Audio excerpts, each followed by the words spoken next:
দেখুন বাংলাদেশে সবাই ঐক্য চায়। কি চায়? আমি ঐক্য চাই, কিন্তু আমার নীতি ভিন্ন, তাদের নীতি ভিন্ন। সবাই ঐক্য চায় রাজনৈতিক স্বার্থে, এই জন্য ঐক্য হচ্ছে না।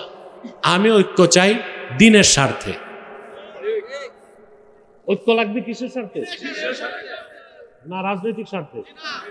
রাজনৈতিক স্বার্থে এই জাতিকে এক করা যাবে? 54 বছর সম্ভব হয়েছে?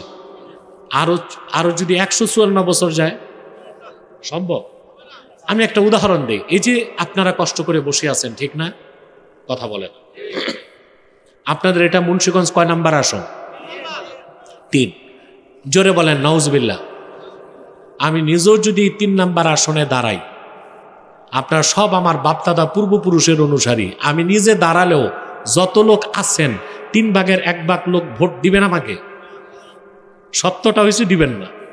সত্যটা কি? দিবেন না। আমার দেশে অনেক পিসা আবার আলেম এটা বুঝে না। মাঠে যা দেখে মনে করে সব আমার মুরিদ। নির্বাচনে দাঁড়ায় দেখে জামানত গেছে, পাশের আগে বাস। ঠিক কিনা? তার কারণ হচ্ছে আমিও যদি আপনাদের ডাকতাম রাজনৈতিক স্বার্থে, আপনারা কেউ আসতেন না। আমি ডেকেছি আল্লাহর কোরআন শোনাবো বলে, আসতেন না। তাহলে বোঝা যায় আমাদের দেশে সকল দলমতের মুসলমানকে দিনের স্বার্থে এক করা যাবে, রাজনৈতিক স্বার্থে। আল্লাহ রাব্বুল আলামিন কোরআন কারীমে হযরত ইব্রাহিমের প্রসঙ্গে বলেন, وَإِذْ قَالَ لَهُ رَبُّهُ أَسْلِمْ قَالَ أَسْلَمْتُ لِرَبِّ الْعَالَمِينَ। মুহাম্মদ সাল্লাল্লাহু আলাইহি ওয়াসাল্লাম স্মরণ করুন যখন ইব্রাহিমকে তার রব ডেকে বললেন আসলিম, ইব্রাহিম তুমি মুসলিম হও, আত্মসমর্পণ করো। তিনি বিনা বাধায় বললেন আসলামতু লিরাব্বিল আলামিন, আমি রাব্বুল আলামিনের কাছে নিরঙ্কুশভাবে আত্মসমর্পণ করলাম। বলেন সুবহানাল্লাহ। করছেন কিনা? কথা বলেন। ইব্রাহিম আলাইহিস সালাম যে আত্মসমর্পণ করছেন, তার আবার পরীক্ষা দিতে হয়েছে তাকে। 10টা পরীক্ষা দিয়েছেন। কয়টা? কোরআনে কারীমে আল্লাহ তাআলা বলেন, وَإِذِ ابْتَلَى إِبْرَاهِيمَ رَبُّهُ بِكَلِمَاتٍ فَأَتَمَّهُنَّ قَالَ إِنِّي جَاعِلُكَ لِلنَّاسِ إِمَامًا। আল্লাহ রাব্বুল আলামিন বলেন, স্মরণ করুন আপনি মুহাম্মদ সাল্লাল্লাহু আলাইহি ওয়াসাল্লাম যখন আপনার রব ইব্রাহিমের পরীক্ষা নিলেন। হযরত ইব্রাহিম আল্লাহর কাছে আত্মসমর্পণের সবগুলো পরীক্ষায় উত্তীর্ণ হয়ে গেলেন।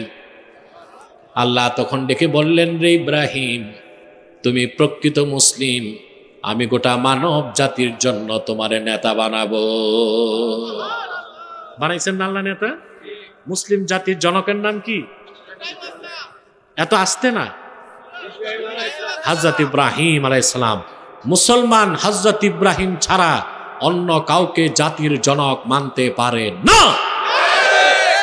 এই বিশ্বাস গেঁথে নিতে হবে হৃদয়ে।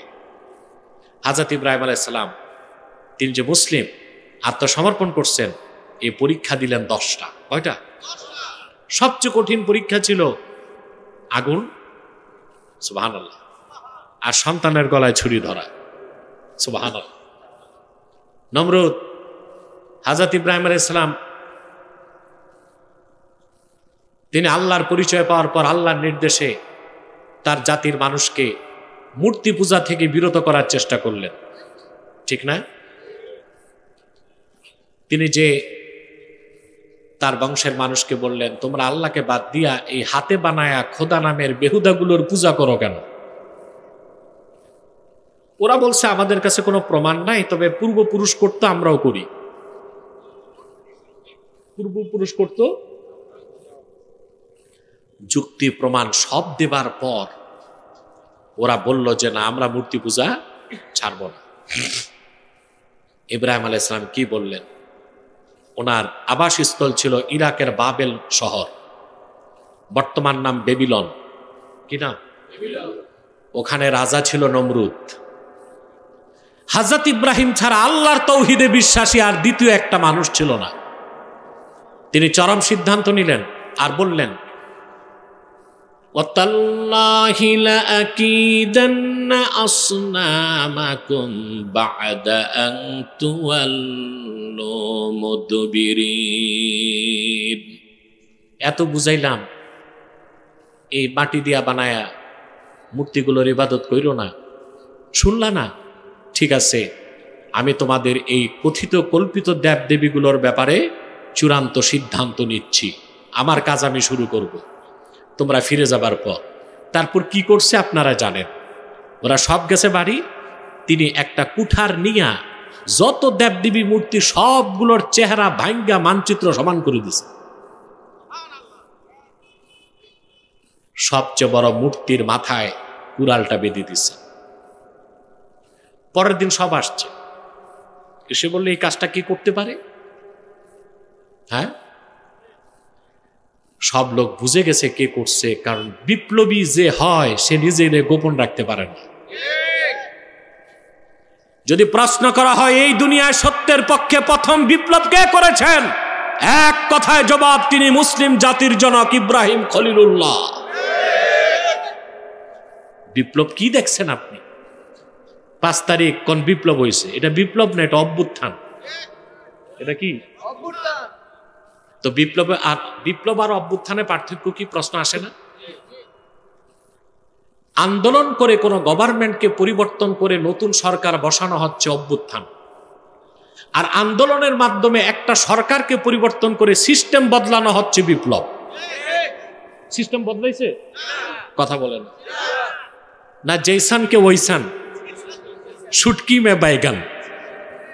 কথা বলেন। যা ছিল তাই আছে, শুধু সেটআপ চেঞ্জ হয়েছে। কি চেঞ্জ হয়েছে? আগে দুর্নীতি চলতো, এখন আছে।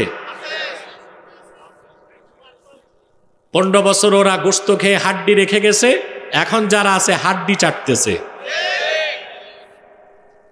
বাচ্চাগুলো আন্দোলন করছে, এনসিপি। এদের চেহারা দেখছিলেন আগে হাড্ডি গোনা যেত, এখন মাশাআল্লাহ চেহারা এমন পাকছে, ঘি ফোটায় ফোটায় পড়ে। তাহলে বোঝা যাচ্ছে সিস্টেম বদলায় নাই, গভর্নমেন্ট বদলাইছে। যদি কোরআন সুন্নাহর নীতিতে বিপ্লব হতো, গোটা দেশের রাষ্ট্র কাঠামো বদলে যেত, সারা দেশে দুর্নীতির অস্তিত্ব খুঁজে পাওয়া যেত না। আমরা অপেক্ষায় আছি, ইনশাআল্লাহ ইসলামের পক্ষে একটা বিপ্লব সামনে হবে, প্রস্তুত থাকতে হবে। যে বিপ্লবের মাধ্যমে ডেমোক্রেসি নয়, হযরত ইমাম হোসেনের রেখে যাওয়া খেলাফতের ভিত্তিতে বাংলাদেশ প্রতিষ্ঠিত হবে ইনশাআল্লাহ।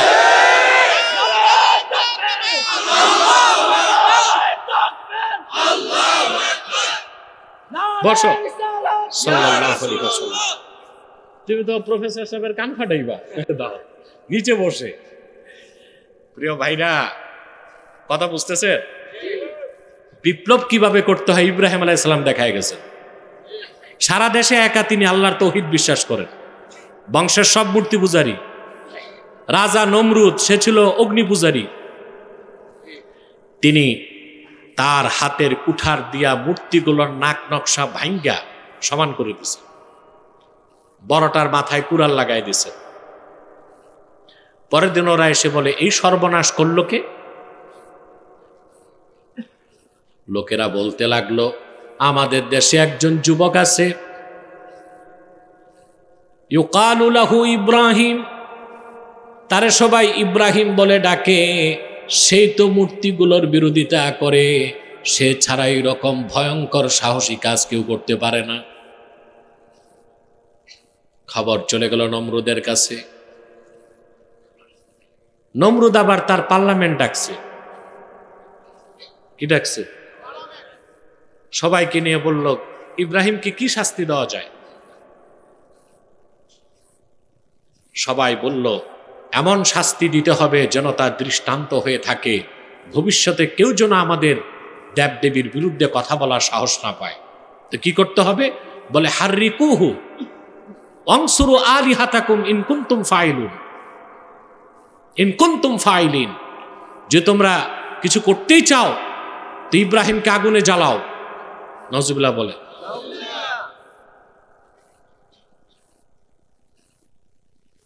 আর তোমাদের দেবদেবীগুলোকে সাহায্য করো। যেই কথা সেই কাজ। আগুনের কুণ্ডলী নির্মাণ করা হলো। নমরুদের দেশে এক প্রকৌশলী ছিল, নাম হুজান। বিশাল আগুনের কুণ্ডলীতে ইব্রাহিম আলাইহিস সালামকে ফেলবে কেমন করে? সে একটা কাঠের কামান বানায় দিছে। মিনজানিক, আমাদের দেশের বক্তারা বলে চরক গাছ, এসব কথা কিতাবে নাই। কিতাবে আসছে মিনজানিক, যার বহু বচন মাজানিক। কাঠের কামান তৈরি করা হলো। আগুন দাউ দাউ করে জ্বলছে।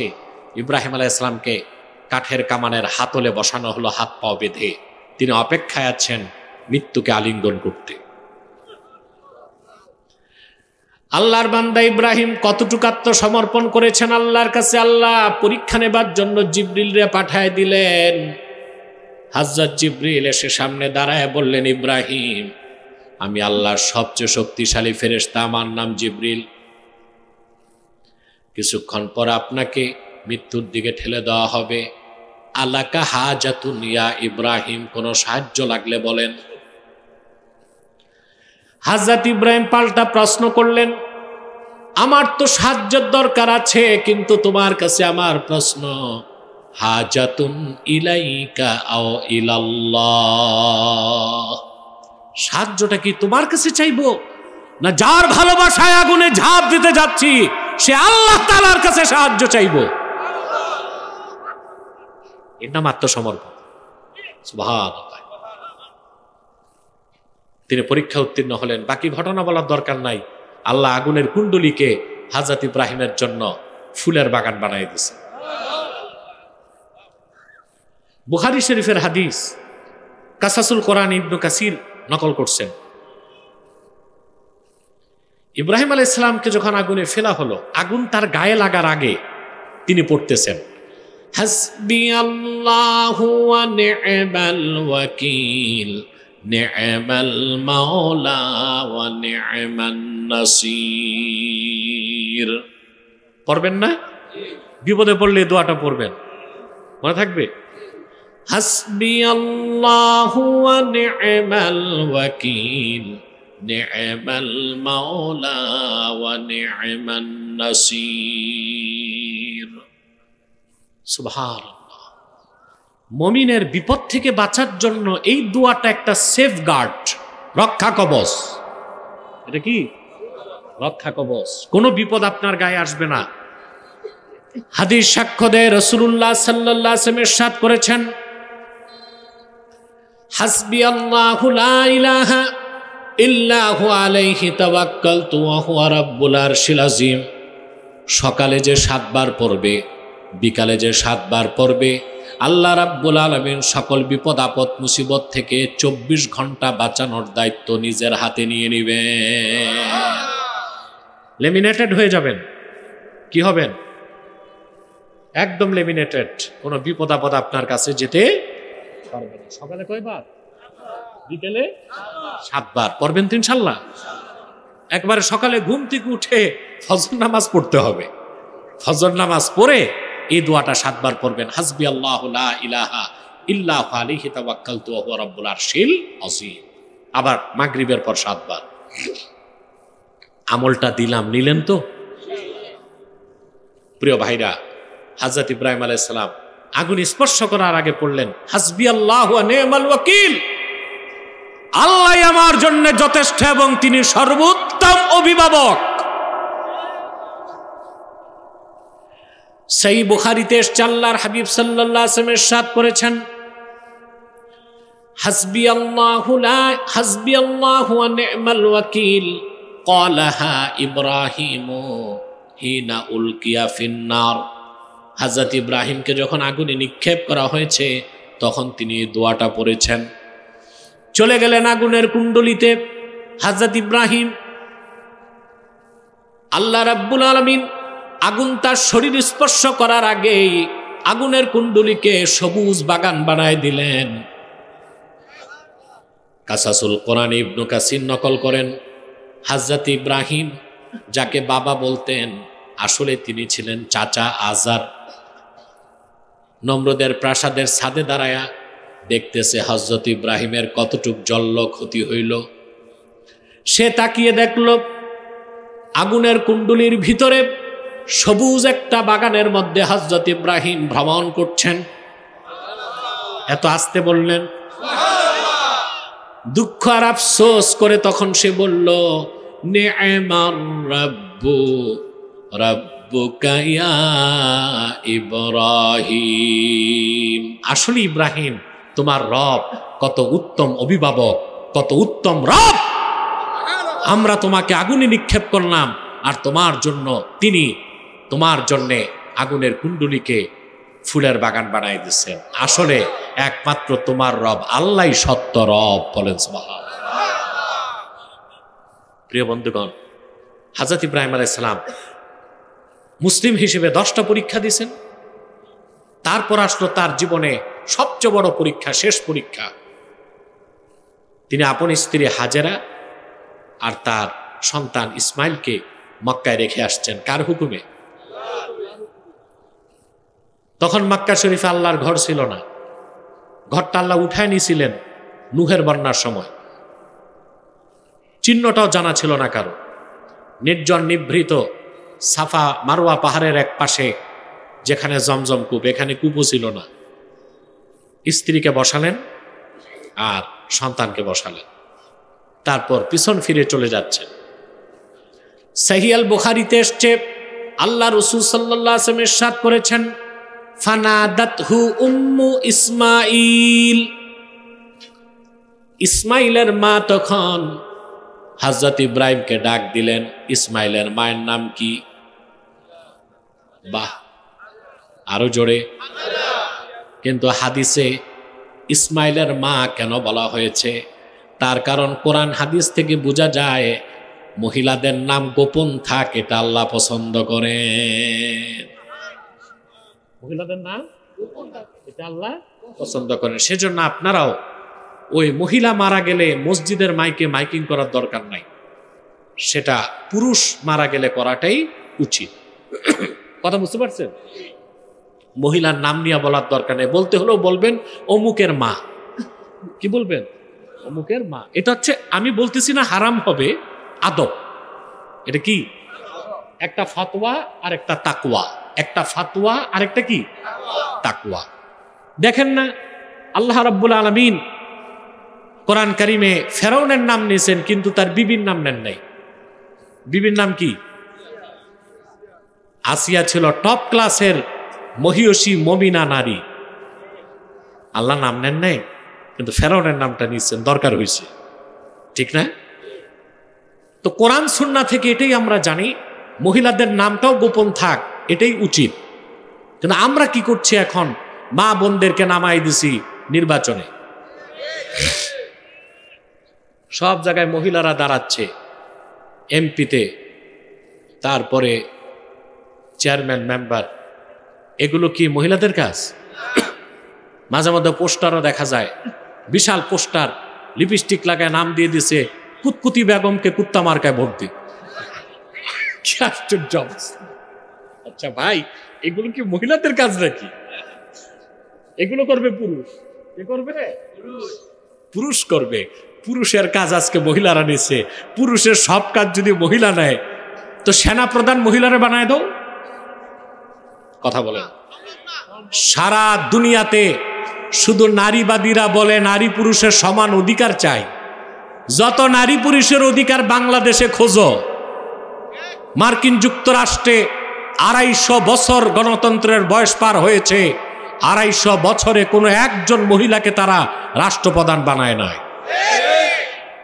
বাংলাদেশ স্বাধীনের পর থেকে অর্ধেক সময় দেশ চালিয়েছে মহিলারা। তারপর আরো মহিলাদের ক্ষমতায়ন চায়। এখন বাকি আছে বাইতুল মুকাররম মসজিদের খতিব পদটা। কি বলেন আপনারা? এদেশে আলেম ওলামা যদি সোচ্চার না থাকতো তো এখানেও চেষ্টা একটা হইতে পারতো মনে হয়। প্রিয় বন্ধুগণ, কষ্ট পাচ্ছেন না বুঝতেছেন? দেখুন, আমেরিকায় 250 বছর পার হয়ে গেল, ওরা নারীবাদী, ওরা বিলিয়ন বিলিয়ন ডলার বাংলাদেশে দেয় নারীদের ক্ষমতায়নের জন্য, হ্যাঁ, কিন্তু ওদের দেশে 250 বছরে কোনো মহিলাকে প্রেসিডেন্ট বানায়নি। সব জায়গায় নারী পুরুষ সমান অধিকার পায় কেমন করে? পৃথিবীতে শুনছেন ভাই কোন দেশের সেনাপ্রধান মহিলা হয়েছে? প্রফেসর সাহেব বলেন, আপনি তো প্রবীণ মানুষ, আমি পাই নাই, আপনারা পাইছেন? কোন পৃথিবীর কোন দেশের সেনাপ্রধান মহিলা হয়েছে? কেন? কারণ সেনাপ্রধানকে কুইক ডিসিশন নিতে হয়। এখন মহিলা যদি সেনাপ্রধান হয়, শত্রু হামলা করছে, ও তো শাড়ির কুচি আর মেকআপ ঠিক করতে করতে বোমা চলে যাবে, কুইক ডিসিশন নিতে পারবে না। 1 পাও আগাবে, 2 পাও পিছাবে। প্লেন এভিয়েশন বিজ্ঞানে আছে, শুধুমাত্র মহিলা 10 জন পাইলট দিয়েও একটা প্লেন উঠবে না, অন্তত 1 জন পুরুষ থাকতে হবে।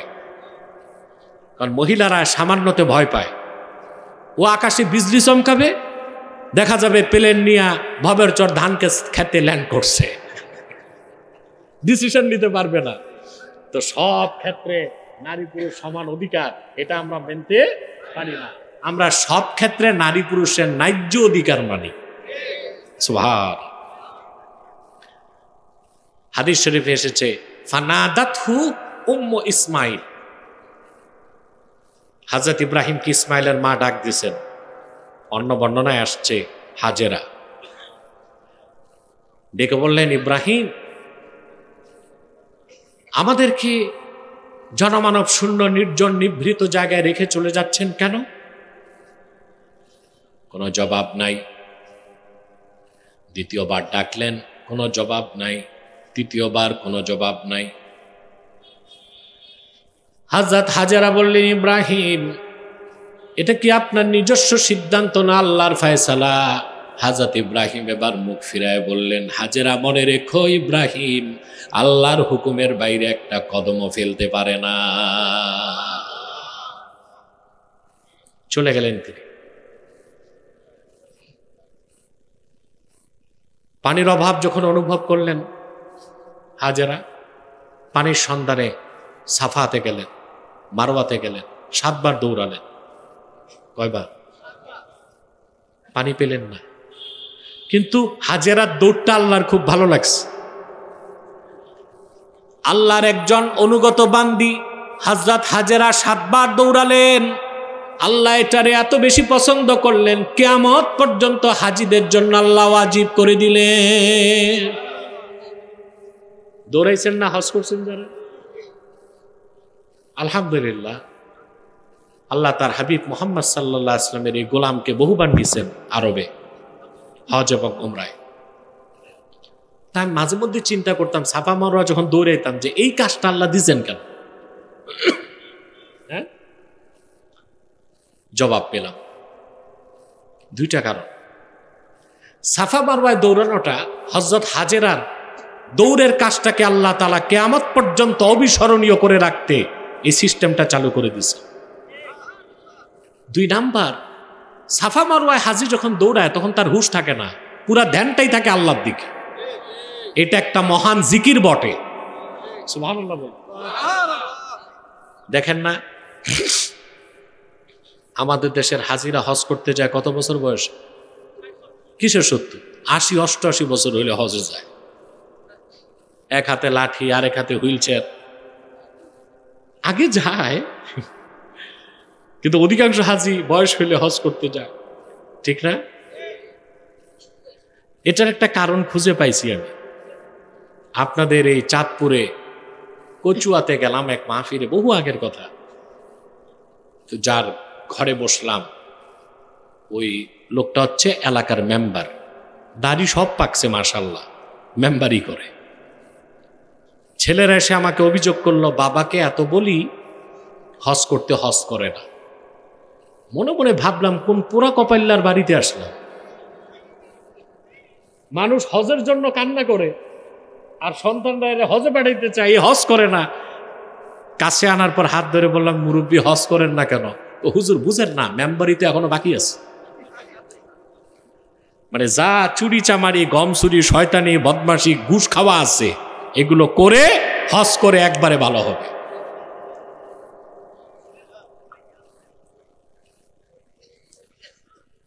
সবচেয়ে কঠিন ইবাদত হজ, এটা জোয়ানকালে করা উচিত, ঠিক না ভাই?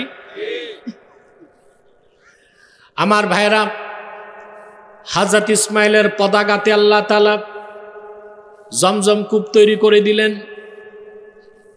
হযরত হাজেরা পানি পান করলেন, সন্তান পানি পান করলেন। সিরাতের কিতাবে এসেছে, সাফা পাহাড়ের পাশ দিয়ে ইয়ামানের একটা কবিলা আছে, একটা গোত্র ছিল, তাদের নাম জুরহাম। এরাই ছিল হযরত ইসমাইলের নানার বংশ। তাদের পানি নাই, পানি খুঁজতেছে। সাফা মারোয়া পার হয়ে এসে দেখে পানির সুন্দর একটা ফোয়ারা। কূপের পাশে বসে আছে স্বর্গীয় চেহারাদারি এক মহিষী নারী, আর তার কোলে ফুটফুটে একটা বাচ্চা, যেন চাঁদের টুকরা। তারা বুঝতে পেরেছে এই মহিলা যেন তেন মহিলা নয়, তিনি মহিষী নারী। জুরহাম কবিলার লোকজন এসে বলল, মা, পানির অভাবে আমরা মরে যাচ্ছি, এই কূপ থেকে পানি পান করার অনুমতি আছে নাকি? হযরত হাজেরা বললেন, আল্লাহর বান্দারা, এই কূপ আমার না, আল্লাহর কূপ, আল্লাহর বান্দাদের জন্য তা খোলা থাকবে। তারা জমজম পানি পান করলেন। জমজমের প্রতিটা ফোঁটায় এত বরকত, শেফা। তারা এসে হযরত হাজেরাকে বললেন, আমরা এই এলাকা ছাড়বো না, আপনি তো একা, অনুমতি দিলে এখানে আমরা বসবাস করতে চাই। ধীরে ধীরে তারা বসবাস করতে লাগলো, মক্কা নগরী গড়ে উঠতে লাগলো। হযরত ইসমাইল যখন দৌড়াদৌড়ি করার বয়সে পৌঁছলেন, আল্লাহ পাক বলেন, ফালাম্মা বালাগা মাআহু সা'য়া, যখন হযরতে ইসমাইল দৌড়াদৌড়ির বয়সে উপনীত হলেন, হযরত ইব্রাহিম ফিরে আসলেন। মুফাসসিরদের মতে 7 বছর পরে, কেউ বলেছেন 13 বছর পরে, কেউ বলেছেন 18 বছর পরে। গ্রহণযোগ্য মত 7 কিংবা 13। হযরত ইব্রাহিম আসলেন, কলিজার টুকরা সন্তানকে বুকে জড়ায় ধরলেন। হযরত ইব্রাহিমের বড় ছেলে ইসমাইল বছরের পর বছর সন্তানকে চোখে দেখেন নাই। কলিজার টুকরা সন্তানটাকে বুকে নেবার পরে সন্তানের হৃৎপিণ্ডের আওয়াজ অনুভব করলেন তিনি। ভালোবাসার ঢেউ যখন তার অন্তরে জোয়ার সৃষ্টি করলো, এমন সময় আল্লাহ পরীক্ষা আবার পাঠায় দিলেন। আল্লাহ স্বপ্নে দেখালেন, রে ইব্রাহিম, তোমার সবচেয়ে প্রিয় জিনিসটা তুমি আমার জন্য কোরবানি করো। 1 রাত, 2 রাত, 3 রাত দেখার পর তিনি বুঝলেন আল্লাহ কি চাচ্ছেন। সুবহানাল্লাহ। আপন সন্তানকে ডেকে বললেন, হযরত ইব্রাহিম ডাক দিয়ে বললেন, ইয়া বুনাইয়া ইন্নী আরা ফিল মানামি আন্নী আযবাহুক ফানজুর মাযা তারা। কলিজার টুকরা সন্তান, আমি স্বপ্নে দেখলাম আমি তোমাকে জবাই করছি, তুমি চিন্তা করো। হযরত ইসমাইল জানতেন তার বাবা নবী, নবীর স্বপ্ন স্বপ্ন হয় না, ওহী হয়। সুবহানাল্লাহ বলেন। তিনি বুঝে গেছেন এটা তো স্বপ্ন না, আল্লাহর পক্ষ থেকে ওয়াহী। তিনি তাৎক্ষণিক জবাব দিলেন, ক্বালা ইয়া আবাতি ফাআল মা তু'মার সাতাজিদুনি ইনশাআল্লাহু মিনাস সাবিরিন। সম্মানিত পিতা, যা হুকুম হইছে পালন করুন। আল্লাহর হুকুমও প্রস্তুত, আপনার ছুরি প্রস্তুত, আমার গর্দান প্রস্তুত। তারপর বিরাট ঘটনা, সংক্ষেপে বলছি শুধু আমার বিষয়টা বুঝাতে। নিয়ে গেলেন মিনাতে, হাত পা বাঁধলেন, ছুরি চালালেন। 1 বার, 2 বার, 3 বার, গর্দান কাটে না। আল্লাহ রাব্বুল আলামিন কোরআন কারীমে শব্দটা কি নিয়েছে দেখুন। আল্লাহ পাক বলেন, ফালাম্মা আসলামা ওয়া তাল্লাহু লিল জাবিন। পিতা পুত্র দুজনেই যখন আত্মসমর্পণ করে ফেলল, সুবহানাল্লাহ বলবেন না? আর ইব্রাহিম যখন সন্তানকে উপর করে শোয়াই দিল জবাই করতে, আল্লাহ তখন ডাক দিয়া বললেন, ফানাদাইনাহু আইয়া ইব্রাহিম কদ সাদ্দাকতার রুয়া ইন্না কাযালিকা নাজজিল মুহসিনিন। আল্লাহ পাক বলেন, ফালাম্মা আসলামা, বাবা ছেলে দুজনই যখন আত্মসমর্পণ করছে, মুসলিম হইল।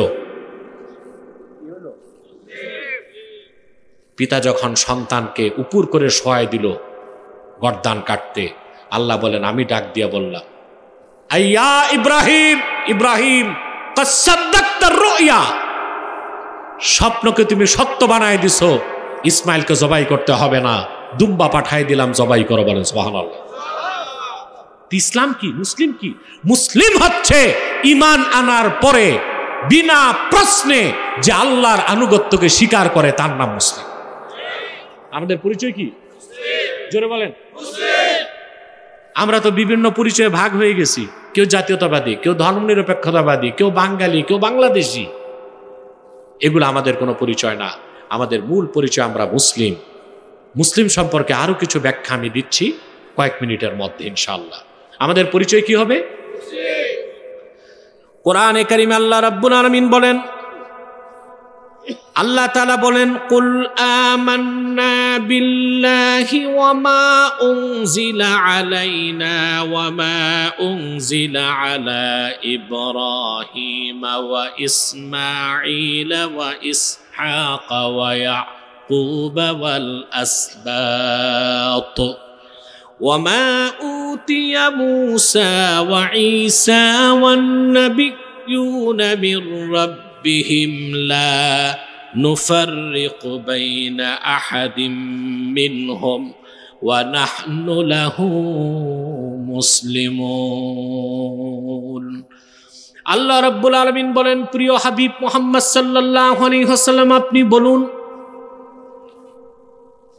আমান্না বিল্লাহ, আমরা ঈমান এনেছি আল্লাহর উপর, ওমা উনজিলা আলাইনা, আর আমাদের কাছে যে কোরআন এসেছে সেটার উপর, এবং যা অবতীর্ণ হয়েছে আল্লাহর কাছ থেকে ইব্রাহিম, ইসমাইল, ইয়াকুব, ইসহাক এবং তাদের বংশধরের উপর, যা নাজিল হয়েছে মুসা এবং ঈসার উপর এবং আল্লাহর পক্ষ থেকে যত নবী এসেছেন তাদের কাছে, ওই সব কিছুকে আমরা বিশ্বাস করি। তাদের মধ্যে আমরা কোনো পার্থক্য করি না এই দৃষ্টিকোণ থেকে যে তারা প্রত্যেকে আল্লাহর কাছ থেকে এসেছেন। ওয়া নাহনু লাহু মুসলিমুন, আর আমরা হচ্ছি মুসলমান, আল্লাহর কাছে আত্মসমর্পণকারী। বলেন সুবহানাল্লাহ।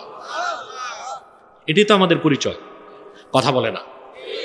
অন্যত্র আল্লাহ রাব্বুল আলামিন বলেন, কুল ইয়া আহলাল কিতাবি তাআলাউ ইলা কালিমাতিন সাওয়াইম বাইনানা ওয়া বাইনাকুম আল্লা না'বুদা ইল্লাল্লাহ ওয়া লা নুশরিকা বিহি শাইআন ওয়া লা ইয়াত্তাখিযা বা'দুনা বা'দান আরবাবাম মিন দুনিল্লাহ فإن تولوا فقولوا اشهدوا بأننا مسلمون।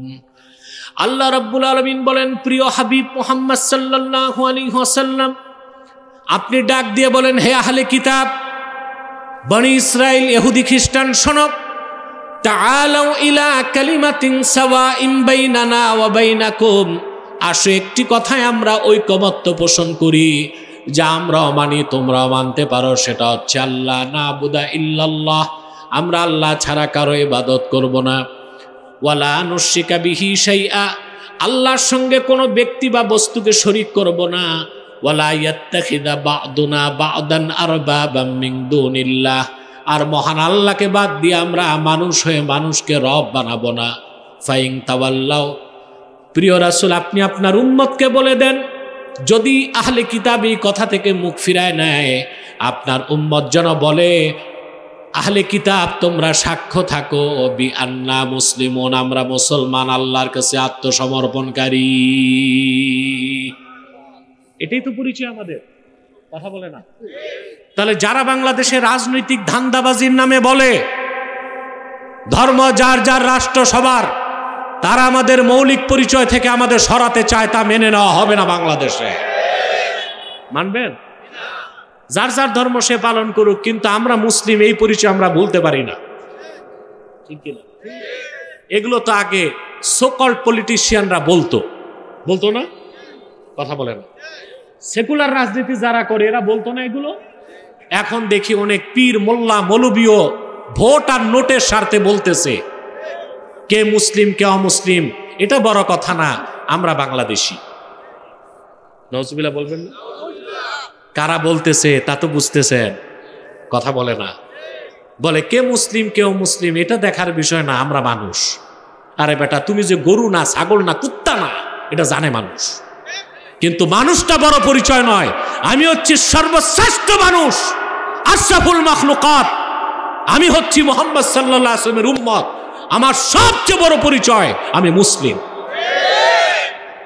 এই কথা কেন বলে? এই কথা বলে পশ্চিমাদের খুশি করতে আর ভারতকে খুশি করতে।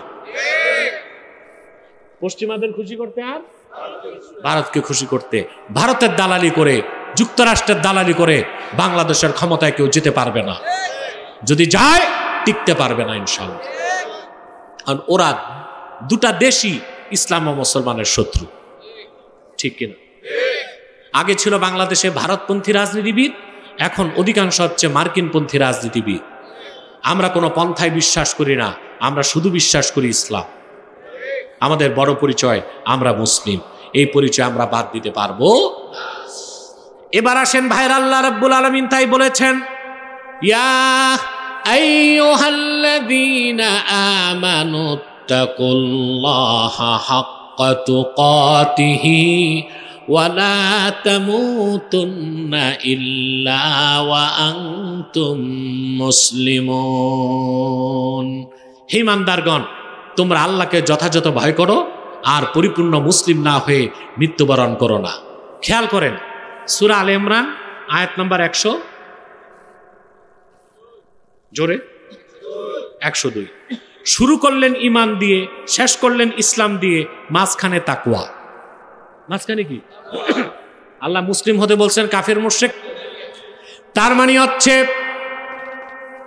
প্রথমে ঈমান আনতে হবে, ঈমান আনার পরে আল্লাহ তার রাসূল মুহাম্মদ সাল্লাল্লাহু আলাইহি ওয়াসাল্লামের আনুগত্যকে বিনা প্রশ্নে স্বীকার করার নাম হচ্ছে ইসলাম। ঈমান আনার পরে ব্যক্তি যখন আল্লাহ তার রাসূলের আনুগত্যকে পুরোপুরি মেনে নিবে, তখনই ব্যক্তির পক্ষে পরিপূর্ণ মুসলিম হওয়া সম্ভব হবে। বলেন সুবহানাল্লাহ। ইসলাম হচ্ছে আনুগত্য, ইসলাম হচ্ছে আত্মসমর্পণ। আর আনুগত্য মানার ক্ষেত্রে কোনো কন্ডিশন, কোনো প্রশ্ন রাখার সুযোগ নাই। আমরা আল্লাহ তার রসুলের আনুগত্যকে স্বীকার করি, তাই তো আমরা মুসলমান। আল্লাহ তার রসুলের আনুগত্য কি ঐচ্ছিক না আবশ্যিক? কথা বলে না। আল্লাহ তার রসুলের আনুগত্য যার মধ্যে থাকবে না সে কি মুসলমান হতে পারে? কথা বলে না। ঈমান আনার পরে আল্লাহর হাবিব মুহাম্মদ সাল্লাল্লাহু আলাইহি সাল্লাম এবং আল্লাহ যা হুকুম করছেন সব হুকুম মানা, সব নিষেধ ছাড়া, এরই নাম তাকওয়া। এই তাকওয়া ছাড়া পরিপূর্ণ মুসলিম হবার কোনো সুযোগ না। সুযোগ আছে? পরিপূর্ণ মুসলিম হবার সুযোগ আছে? এই জন্য আল্লাহ শুরু করছেন ঈমান দিয়ে আয়াতে, শেষ করছেন ইসলাম দিয়ে। মাঝখানে কি? জোরে বলতে হবে। মাঝখানে কি? তাকওয়া। এই তাকওয়া হচ্ছে শরীয়তের পাবন্দি। সুবহানাল্লাহ বলে। ইসলামের অস্তিত্বই তো শরীয়তের উপর। কথা বলেন। শরীয়তকে বাদ দিলে ইসলামের অস্তিত্ব পাওয়া যাবে? বাংলাদেশে তথাকথিত বাউল নামের ফাউলরা শরীয়ত বিশ্বাস করে না, শরীয়ত বিশ্বাস করে না। ওরা বলে নামাজ পড়ি মনে মনে। চোখের পর্দা কিসের পর্দা? মনের পর্দা, বড় পর্দা। জিকির করে, সুফিবাদী, তাসাউফের দোহাই দেয়, শরীয়ত মানে না। একদিকে পুরুষ, একদিকে মহিলা। বাউল একটা দোতারা নিয়ে চিৎকার দেয়, মনের বাত্তি বড় বাত্তি, বাইরের বাত্তি মারো লাত্তি। তারপর যত বেহায়াপনা, বদমাশি, বেলেল্লাপনা এগুলো করে, বলে এগুলো মারেফত। নওয়াজুবিল্লাহ বলে। শরীয়ত বাদ দিলে মুসলমান থাকা যাবে? বাউলরা শরীয়ত বিশ্বাস করে না, এক ওয়াক্ত নামাজ পড়ে না, পর্দা বিশ্বাস করে না, তাদের গোপন তথ্য জানেন নাই। তথাকথিত বাউলরা ইসলামী বিশ্বাস করে না, তারা লালনের ধর্ম বিশ্বাস করে। এদের বড় বুদ্ধিজীবী বাংলাদেশে ফরহাদ মজহার, নাম শুনছেন না? এটা আস্তিক, তবে নাস্তিক না। আস্তিক, তবে তারে মুসলিম বলা যাবে না। আস্তিক হইলে কি মুসলিম? আবু জাহেল কি নাস্তিক ছিল না আস্তিক? জোরে বলতে হবে। আবুল আহাব, উতবা, সাইবা, মুগিরা, ফেরাউনে আস্তিক ছিল। ফেরাউন আস্তিক ছিল। ফেরাউন গোপনে আল্লাহর কাছে ক্ষমা করতো, ভিক্ষা চাইতো, সেও আস্তিক ছিল। তার মানে আস্তিক মানে মুসলিম না, আস্তিক মানে মুসলিম না। মক্কার প্রত্যেক কুরাইশ কাফের আস্তিক ছিল, প্রত্যেকেই স্রষ্টাকে বিশ্বাস করত। এটা বিশ্বাস করেন না? কোরআনে কারীম আল্লাহ রাব্বুল আলামিন বলেন, ওয়ালা ইন সাআলতাহুম মান খালাকাস সামাওয়াতি ওয়াল আরদা ওয়া সাখখারাশ শামসা ওয়াল কমারা লা ইয়াকুলুন্না আল্লাহ। আল্লাহ রাব্বুল আলামিন বলেন, প্রিয় হাবিব মুহাম্মদ সাল্লাল্লাহু আলাইহি ওয়াসাল্লাম, যদি আপনি মক্কার কুরাইশদেরকে জিজ্ঞেস করেন এই আকাশ ও জমিনকে কে সৃষ্টি করেছেন, চাঁদ আর সূর্যকে কে নিয়ন্ত্রণ করেন, মক্কার কাফেরেরা এক বাক্যে বলবে, যিনি আকাশ ও জমিনকে সৃষ্টি করেছেন, চাঁদ আর সূর্যকে নিয়ন্ত্রণ করেন, তিনি আর কেউ নন, তিনি হলেন আল্লাহ। ওরা সবাই আল্লাহকে বিশ্বাস করত। আবু জাহেল, আবুল আহাব সবাই ছিল আস্তিক, ছিল তো কাফের। কথা বলে না? অথবা আস্তিক মানি মুসলিম না। মুহাম্মদ সাল্লাল্লাহু আলাইহি ওয়াসাল্লামের আনিত দ্বীন ইসলামকে যে বিশ্বাস করবে না, সে হাজার আস্তিক হোক, তাকে মুসলিম বলা যাবে না, সে কাফের। আল্লাহ বলেছেন, ঈমানদারগণ পরিপূর্ণ মুসলিম না হয়ে মৃত্যুকে আলিঙ্গন করো না। মনে থাকবে? এখন আসেন, পরিপূর্ণ মুসলিম কিভাবে হবেন? প্রথম হচ্ছে ঈমান। প্রথম কি? ঈমান হচ্ছে ইকরার বিশ-শাহাদাতাইন, কালেমাকে মুখে স্বীকার, তাসদিক বিল জানান, অন্তরে বিশ্বাস। ঠিক না? আপনি মুমিন। আপনি কি? মুমিন। ঈমান আনার পরে আপনাকে পরিপূর্ণ মুসলিম হতে সবচেয়ে বড় পুঁজি হচ্ছে তাকওয়া। এই তাকওয়া হচ্ছে শরীয়তের পাবন্দি। কোনটা হালাল, কোনটা হারাম, কোনটা জায়েজ, কোনটা না জায়েজ, এটার নাম বিধান। এই বিধানটাই ইসলামের শরীয়ত। আল্লাহ তার হাবিব মুহাম্মদ সাল্লাল্লাহু আলাইহি ওয়াসাল্লামের উপর ঈমান আনার পরে আপনি মুমিন হয়ে যাবেন। মুমিন হবার পরে আপনি যখন তাকওয়া ভিত্তিক জীবন যাপন করবেন, শরীয়তের হালালগুলো মানবেন, হারামগুলো ছাড়বেন, আপনি তখন পরিপূর্ণ মুসলিম হয়ে যাবেন। বলেন সুবহানাল্লাহ। শুধু হালাল মানলে হবে না, হারামও ছাড়তে হবে। তাকওয়া কি শুধু হালাল মানা না, হারাম ছাড়তে হবে? হুকুমগুলো মানতে হবে, নিষেধগুলো ছাড়তে হবে। আমাদের দেশে অনেক ধরবেশ আছে, দরবেশ না, ধরবেশ, বেশ ধরছে আছে বাংলাদেশে। দাড়ি টুপি জুব্বা করতে সব ঠিক আছে, কিন্তু সবানে সুদ খায় আছে। ছেলে একটা সিঙ্গাপুর, একটা আফ্রিকা, একটা ইংল্যান্ড, টাকা পাঠায়, বুড়ার আর কাজ নাই, নামাজ পড়ে চিল্লা দেয় আর টাকা সুদে লাগায়। তা হইলটা কি? এটা কি দরবেশ না ধরবেশ? নামাজও পড়ে, রোজাও রাখে, হজও করে আসছে, বিচারে বসলে ঘুষ খায় আছে, গজাইরায় নাই। তাহলে আপনাকে পরিপূর্ণ মুসলিম হতে হলে কি করতে হবে? ইমতিসালুল আওয়ামির ওয়া ইজতিনাবুন নাওয়াহি, শরীয়তের সব আদেশগুলো মানতে হবে, নিষেধগুলো ছাড়তে হবে। তাহলে এটার নাম তাকওয়া। আর পরিপূর্ণ তাকওয়া অর্জনের মাধ্যমে আপনি খাঁটি নির্ভেজাল মুসলিম হতে পারবেন। আপনি যে মুসলিম তার ন্যূনতম পরিচয় আপনাকে দিতে হবে 3টা কাজের মাধ্যমে। কয়টা কাজের মাধ্যমে? কথা বলো কেন আবি? টাইম কত দেখি? কয়টা? 10টা।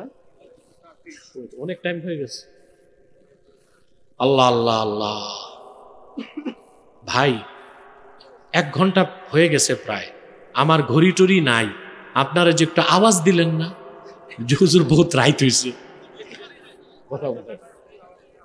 আর আর আর আর 10-15 মিনিট, তাহলে আমি ইনশাল্লাহ একটা পর্যায়ে যে এই আয়াতের যে ব্যাখ্যা একটা পর্যায়ে যে ছাড়তে পারবো ইনশাল্লাহ।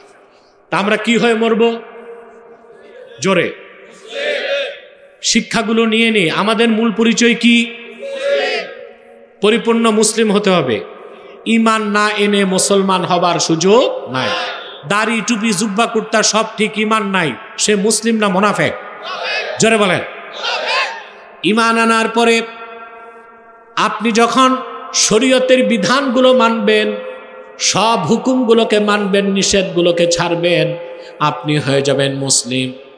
একজন পরিপূর্ণ মুসলিম হবার জন্য সারা জীবন আপনাকে তাকওয়া ভিত্তিক জীবনযাপন করতে হবে। অর্থাৎ আপনার ব্যক্তি জীবন, সমাজ জীবন, রাষ্ট্র জীবনে সর্বদাই আল্লাহর হুকুমের তাবেদারি করতে হবে। রাসূলুল্লাহ সাল্লাল্লাহু আলাইহি ওয়াসাল্লাম ১৫০০ বছর আগে যে শরীয়ত রেখে গেছেন, সেই শরীয়তের অনুসরণে চলতে হবে। এরই নাম তাকওয়া। আপনি হয়ে যাবেন খাঁটি মুসলিম। বলেন সুবহানাল্লাহ। এখন আপনি ন্যূনতম মুসলিম কিনা প্রমাণ লাগবে কিনা? সহিহ মুসলিমের হাদিস, আল্লাহর হাবিব ইরশাদ করেছেন, মান সাল্লা সালাতানা ওয়াস্তাকবালা কিবলাতানা ওয়া আকালা যাবিহাতানা ফাযালিকাল মুসলিম। ঈমান আনার পরে, ঈমান সারা না, আবার বলছি ঈমান আনার পরে, আবার বলছি ঈমান আনার পরে যে ব্যক্তি আমাদের সালাত আদায় করলো, আমাদের কিবলাকে মানলো, আর আমাদের জবাইকৃত পশুর গোশত খেলো, সে লোকটা মুসলিম। সুবহানাল্লাহ বলেন। তাহলে বোঝা যাচ্ছে ঈমান আনার পরে খাঁটি মুসলিম হতে তো তাকওয়া ভিত্তিক জীবনযাপন লাগবে।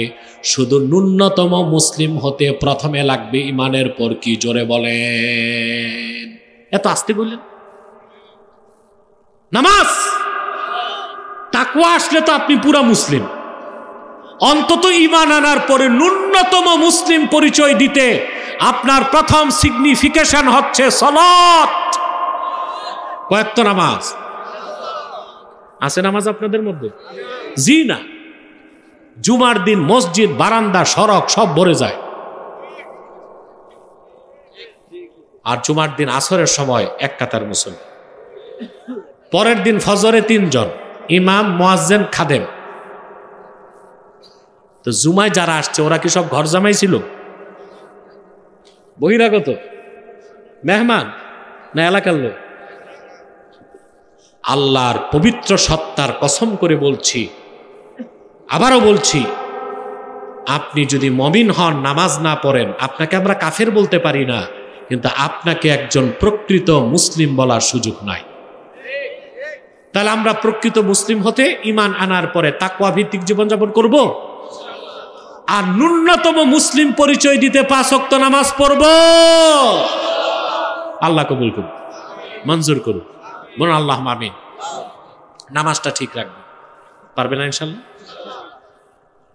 প্রিয় ভাইরা, পরিপূর্ণ মুসলিম হয়ে মৃত্যুবরণ করার চেয়ে বড় কোনো সফলতা, যে খাঁটি মুসলিম হিসেবে আল্লাহ সাক্ষাৎ লাভ করবে, আল্লাহ তাকে বিনা আযাবে ফার্স্ট চান্সে জান্নাত দিবেন। ঈমান আনার পরে তাকওয়া ভিত্তিক জীবন যাপন করে যে ব্যক্তি খাঁটি মুসলিম হবে, আল্লাহর উপর ওয়াজিব হচ্ছে তাকে জান্নাত দেওয়া, আর ওই মুসলিমের জন্য জাহান্নাম হারাম। সুবহানাল্লাহ বলবেন। সুনান তিরমিজির হাদিস, ওয়া আন উবাদাহ ইবনে সামিত রাদিয়াল্লাহু তাআলা আনহু আন্নাহু ক্বাল সামি'তু রাসূলাল্লাহি সাল্লাল্লাহু আলাইহি ওয়াসাল্লাম ইয়াকুল মান শাহিদা লা ইলাহা ইল্লাল্লাহ ওয়া আন্না মুহাম্মাদার রাসূলুল্লাহ সাল্লাল্লাহু আলাইহি ওয়াসাল্লাম হারামাল্লাহু আলাইহিন নার। উবাদা ইবনে সামিত বর্ণনা করেন, আমি আল্লাহর রাসূল সাল্লাল্লাহু আলাইহি ওয়াসাল্লামের নূরের জবান থেকে শুনেছি, তিনি বলেছেন, যে ব্যক্তি সাক্ষ্য দিল আল্লাহ ছাড়া কোনো মাবুদ নাই, নিশ্চয়ই মুহাম্মদ সাল্লাল্লাহু আলাইহি সাল্লাম আল্লাহর প্রেরিত রাসূল ও বান্দা। রাসূলুল্লাহ বলেছেন, ইমানের এই মূল কথায় যে বিশ্বাস করলো, মৃত্যুর পর আল্লাহ রাব্বুল আলামিন তার জন্য 7 জাহান্নাম হারাম করে দিবে। আপনি যদি খাঁটি মুসলিম হন, জাহান্নাম আপনার জন্য হারাম, জান্নাত আপনার জন্য ওয়াজিব। আল্লাহ রাব্বুল আলামিন কোরআন কারীমে বলেন, ঈমান আনার পরে তাকওয়া ভিত্তিক জীবনযাপন করে, তার মানে শরীয়তের পুরা বিধান মেনে খাঁটি মুসলিম যারা হয়ে যাবে, তাদের একটা বিশেষণ আল্লাহ কোরআনে দিয়েছেন, তারা মুত্তাকি। আর মুত্তাকি বান্দাদেরকে আল্লাহ তাআলা বিনা আযাবে জান্নাত দিবেন ফার্স্ট চান্সে। বলেন সুবহানাল্লাহ। আল্লাহ রাব্বুল আলামিন বলেন, মাসালুল জান্নাতিল্লাতী উইদাল মুত্তাকুনা তাজরি মিন তাহতিহাল আনহারু উকুলুহা দাইমু ওয়া জিল্লুহা তিলকা উকবাল্লাযীনা ইত্তাকাউ ওয়া উকবাল কাফিরিনান নার। আল্লাহ রাব্বুল আলামিন বলেন, এই পৃথিবীতে যারা মুত্তাকি তাকওয়া ভিত্তিক জীবন যাপন করবে, তার মানে পরিপূর্ণ খাঁটি মুসলিম, যাদের জন্য আল্লাহ জান্নাতের ওয়াদা করেছেন, সেই জান্নাতের নিচ দিয়ে স্বচ্ছ পানির ফোয়ারা প্রবাহিত, সেই জান্নাতের খাদ্য চিরস্থায়ী, ছায়াটাও চিরস্থায়ী। আল্লাহ পাক বলেন, যারা তাকওয়াবান মুত্তাকি তাদের গন্তব্য হলো জান্নাত, আর কাফের মুশরিক বেঈমান তাদের গন্তব্য হলো জাহান্নাম। বলেন নাউজুবিল্লাহ। তাহলে ভাইয়েরা, সূরা আলে ইমরান 102 নম্বর আয়াতে আল্লাহ যে নির্দেশ করেছেন তা আমরা মেনে ঈমান আনার পর শরীয়তের সব বিধান মেনে খাঁটি মুসলিম হয়ে মরতে চাই। রাজি আছেন? সাদাকাল্লাহুল আযীম ওয়া সাদাকা রাসূলুহুন নবিয়ুল কারীম ওয়া নাহনু আলা যালিকা মিনাশ শাহিদিন ওয়াশ শাকিরিন ওয়ালহামদুলিল্লাহি রাব্বিল আলামিন। আল্লাহ আমাদের সকলকে কবুল করুক, মঞ্জুর করুক। বলুন আল্লাহুম্মা আমিন। জোরে বলেন আল্লাহুম্মা আমিন। আপনাদেরকে আল্লাহ আমল করার তৌফিক দান করুক। বলুন আল্লাহুম্মা আমিন। প্রিয় বন্ধুগণ, আপনারা বহুত কষ্ট করছেন, শীতের রাত, আজকে শীত একটু বেশি না, কথা বলে না। আপনি তো লাগাইছেন মোটা একটা জিনিস। প্রিয় বন্ধুগণ, আমি আপনাদেরকে বিদায় লগ্নে কয়েকটা কথা বলে দিচ্ছি, তারপরে আপনাদেরকে ছেড়ে দিচ্ছি। এখানে আপনারা বিভিন্ন দল ও মতের লোক আছেন কিনা? দলাদলি আছে, এই মাঠে আছে, মারামারি ঝগড়া ফাসাদ কিচ্ছু নাই। কেন নাই? এখানে আমরা দলের পরিচয় আসি নাই, আমাদের এখানে পরিচয় আমরা মুসলমান। আমরা কি মুসলমান, এটাই তো আমাদের বড় পরিচয়, ঠিক না?